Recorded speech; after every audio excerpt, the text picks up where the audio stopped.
Assalamualaikum warahmatullahi wabarakatuh. Pada hari ini kita kedatangan tamu istimewa dari KIP Aceh Utara, KIP Aceh Timur, dan Komisioner KIP Aceh Tamiang dalam rangka menyerahkan data pemutakhiran daftar pemilih sementara. Sangat luar biasa sekali kerja keras daripada KIP Kabupaten Kota dalam menyukseskan Pilkada 2024. Kita ingin berbincang-bincang apa tantangan yang dihadapi oleh KIP Kabupaten Kota. Yang pertama sekali untuk Aceh Utara. Apa tantangan yang dihadapi oleh KIP Aceh Utara dalam pemutakhiran daftar pemilih? Nah, kalau kami di Aceh Utara, dari pertama kami terima DP 4 dari KPU kemarin, langsung proses coplik di lapangan ini ada beberapa kendala sebenarnya. Kalau kami, daerah kami di Aceh Utara, ini kan daerah yang luas, jadi terkendalanya saat proses coplik, letak geografis satu kampung ini sangat luas. Contoh misalnya di Sawang. Di Sawang ini walaupun ada kampung pemilihnya sebenarnya nggak banyak, tapi kita butuh mendirikan TPS untuk mendekatkan ke pemilih, karena jarak antar dusun ini ada yang 10 kilo, ada yang 8 kilo, jadi sangat jauh. Jadi ini jadi kendala kami kemarin. Kami juga sudah berkonsultasi ke KIP Aceh kemarin. Jadi saran dari kaji data KIP Aceh, kami memecah TPS, mendekatkan TPS kepada pemilih. Nah, kalau kendala-kendala lain sih sebenarnya tidak begitu sekali pun, cuman masalah jarak geografis saja.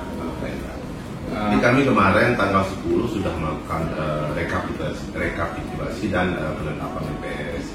Jadi untuk sementara pemilih kami di Aceh Utara 427 867 pemilih.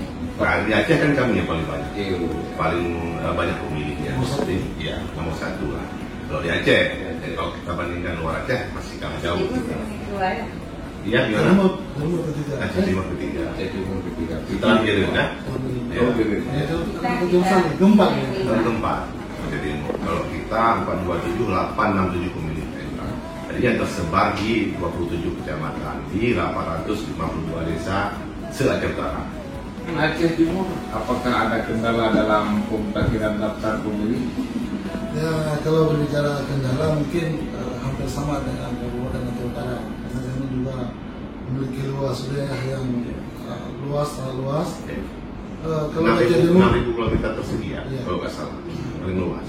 Kalau di Aceh Timur mungkin ada sedikit penambahan kendalanya dibanding Aceh Utara. Kami ada daerah di pedalaman seperti Simpang Demi, Sebagadi, itu kesulitannya jaringan. Ini kan kita menggunakan teknologi e-coplik. Di sana kekurangan juga. Sudah sedikit di daerah-daerah tertentu memang jaringannya agak kurang. Berarti jaringan internetnya juga kurang mendukung. Iya, karena proses coplik. Jadi bukan keseluruhannya. bukan. Sebagian.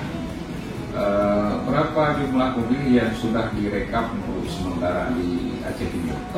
Untuk saat ini setelah kami rekap kemarin tanggal 10, ada 794 TPS, kemudian jumlah pemilihnya 298.395. Iya. 298.000. Ini sangat luar biasa. Komisioner datanya adalah perempuan. Ada hal yang sangat menarik dari Aceh Tamiang. Iya. Monggo. Yang menarik sih biasa saja Pak. Karena kebetulan letaknya di perbatasan antara Sumatera dan Aceh. Jadi di situ sedikit ada kerawanan Pak. Ada kerawanan terkait data pemilih. Dan yang kami khawatirkan ada masyarakat yang tidak masuk dalam daftar pemilih. Tapi alhamdulillah berkat visi Bapak juga, Pak Arif sudah melakukan sosialisasi kemarin, Sejauh ini daftar pemilih sementara kita totalnya sekitar 11066 ribu. Alhamdulillah. Jadi kendala-kendala yang lain saya rasa ada terkait dengan pemekaran desa. Kami kan kebetulan ada tetangga desa. Jadi pas di perbatasan kita. Yang ininya juga ada problem terkait TPS-nya di desa Indo. Tapi alhamdulillah hari ini daftar pilihan kita selesaikan, sudah kembali ke desa perbatasan. Dan ini masih aman, Pak. Di Tamiang dan sama Sumatera Utara. Iya, Bukan itu. dari Sumatera, Makanya ada Sekarang terakhir.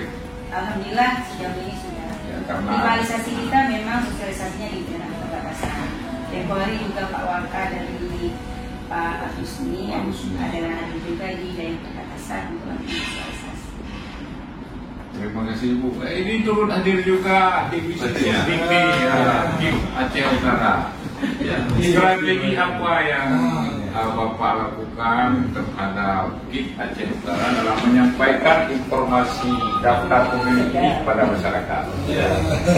Baik, terima kasih Pak Hendra atas sedikit pertanyaannya di waktu Pocakra ini ya. Kedatangan divisi data. Kebetulan saya wakil dari Pak Kodarofi di Aceh Utara dan juga saya membidangi divisi Sosdivi Parmas. Tentunya kita akan selalu membantu divisi data ini untuk menyampaikan sosialisasi dan juga mempublikasi kegiatan-kegiatan yang dilakukan oleh divisi data. Nah, sebelumnya ada beberapa kegiatan tentunya yang telah kita laksanakan untuk membantu divisi data juga, di mana kita sasar itu kan segmen pemilih pemula.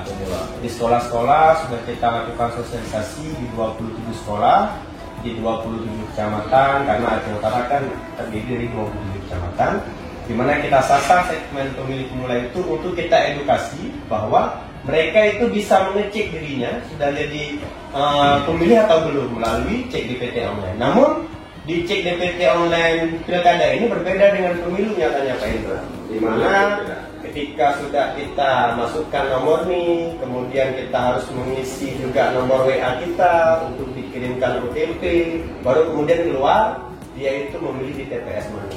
Jadi kegiatan itulah yang kemudian kita membantu divisi data untuk mempermudah masyarakat untuk mengetahui dia memilih di TPS mana. Mungkin seperti itu saya Sangat luar biasa kan.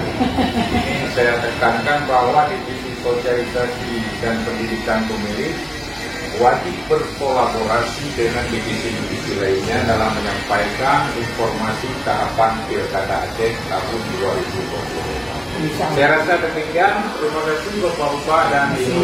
Semoga video ini bermanfaat nantinya dalam menyampaikan informasi Pilkada.